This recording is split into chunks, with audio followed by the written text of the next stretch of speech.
Има збор претеничката Олга Лозановска, повелете. Благодарам, подпредседателе. Не сум задоволна од одговорот, немам дополнително прашање и ќе објаснам.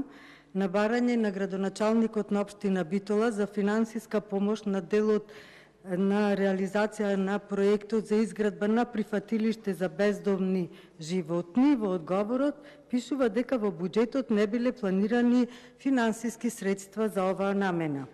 Ке го цитирам премиерот, една изјава дадена на 12 јануар 2023 година, кога самиот констатира дека проблемот со бездомните куќина е многу голем и кажавте: тоа е исклучителна надлежност на општините, не се работи за тоа дали градоначалниците имаат сила да се справат со проблемот, туку се работи за тоа дали имаат фокус, посветеност и волја да се справат со проблемите што им ги довериле граѓаните. Па еве, општина Битола има градоначалник од редовите на ВМРО ДПМН кој што е посветен и има волја да го реши проблемот и затоа побара само финансиска помош од владата, исто онака како што владата помага на другите општини.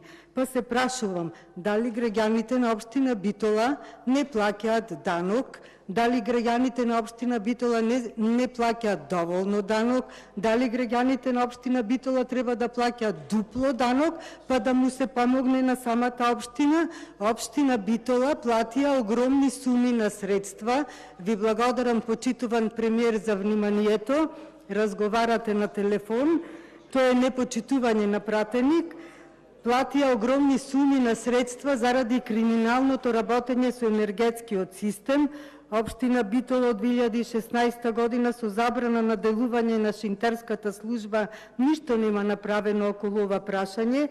Потребно е брзо и целосно решавање на проблемот, се во интерес на граѓаните, но очигледно владата се однесува кон едни општини татко, кон други очув, а граѓаните на општина Битола не заслужуваат вакво селективно однесување на оваа ненародна влада и на овој нелегитимен премиер.